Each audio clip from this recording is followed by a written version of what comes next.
Hello everyone, my name is Jeannie and welcome to the channel. Today we will be reviewing the great RGB light called RIUKOE PL-W012 for you. I would like to say a big thank you to RIUKOE for sending me 2 units of these lights for review. It is very appreciated. Nevertheless, everything you will hear in this review is our very own personal opinion, and we did not get paid to say anything positive about those lights. So for this review, I've asked my great friend Megan, who is a professional DJ, if she would be interested to have a look at those lights, play a little bit with them, and tell me what she thinks about it. And she gladly accepted. So I'm very excited to hear what she has to say, and let's switch over to Megan. Thanks, Jeannie. Today we're going to be reviewing the PL-W012 from, I think I'm pronouncing this correctly, RIUKOE. So let's talk a little bit about the PAR light. So if I show you from the front, you see that it's got many different lights here. It's also in aluminum, it says on the box. So it also is very powerful. It is fanless, which is a huge advantage because right now I'm doing a video and you can't hear it. It also can be either controlled on its own with a remote control, as you see. It can be paired up with another light or multiple lights, and it can also be used with a DMX controller. Okay, so let me show you some of the remote control features. So as you see, I have the light on blue right now, but with the remote I have red, so I can change it independently of anything else. I've got green, and I have my blue. But I also have varying degrees of the red, and it switches from orange or varying degrees of green, a little bit of a lighter green, a blue, a little bit of a darker blue. So I have a lot of options in terms of colors. I also have a white, and I have strobe. So I can do any color and strobe. So I think that's fabulous. You've got a lot of different options. You can also, if you pair it together, you can fade. So if I remove the strobe, I can fade into different colors. I can also do a smooth transition between the different colors, and I can turn it on or I can turn it off. So it's important to note that with the multiple buttons you have in the back here, there's a menu button, and you need to be, whether you're using the DMX or whether you're using them individually or together, you need to be on D001 or E001. Otherwise, you won't be able to use the light with the remote or with the DMX.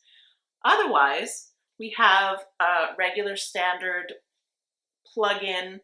We also have a DMX in and a DMX out, which I'll show you in a moment how you can connect either 2 or multiple lights or use the DMX.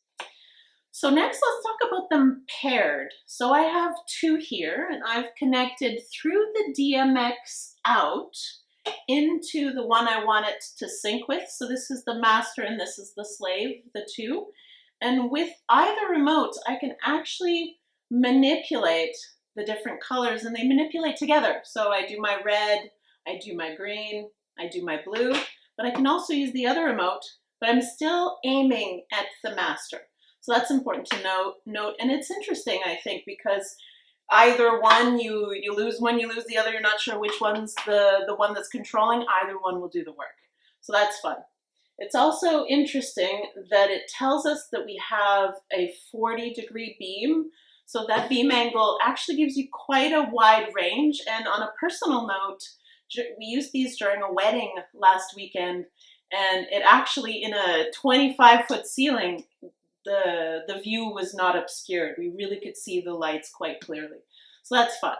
So I have the possibility to link them together with my DMX out into my DMX in, and I could even add a 3rd or a 4th light. Okay, and lastly, what I'd like to talk about is the connection to the DMX. So first I have to connect the in of the main light into the board. So that's the first connection. The second one is the DMX out into the next light. And I can actually daisy chain from this one to another one to another one as many times as I like, up till the number that's accepted in your DMX board. So you as DJs, you as lighting professionals, you connect to the board that you like. I'm just using a board here that I use for gigs, so I can control with a minimum amount of effort the 2 lights that I have here. So for instance, with a 4 channel on each, I can turn channel 1 and channel 5 up on each channel. So it's interesting that the lights work that way. And also it's also important to note that my master is going to be on the D001, whereas based on the number of channels that you have to look at your user manual to figure out, the number of channels that you want to use, the next slave light has to be on the one that comes after. So this one's D001, but this one's going to be D005 because I'm using a 4 channel on each of them. So that's how come I can use the 8 channel DMX board to control each different light. So I've got my reds, my greens, my blues, and my whites for this particular one. And also, one last little important point is that for a DJ like myself who just DJs weddings and friends parties, they're really inexpensive. They're in the $120 mark. So it's really affordable for just an everyday DJ rather than a professional. But a professional could use them and be very happy. So in conclusion, I have to say that there are a lot of great pros to these lights. So our PL-W012 from RIUKOE. I'm sorry if I don't have that right, but great brand. And they're rugged. They're easily manipulable either by remote or by DMX. They've got a long range in terms of their reach. They are also great price range for a YouTuber, somebody who wants to just light themselves up. You see that I have a good background here. But one thing I have to say as a disadvantage, you're seeing a lot in the market right now that there are lights that are controllable by an app, by an iPhone, by a phone in general. So these are unfortunately not. But again, as I mentioned, easily controllable by multiple means. So great little lights.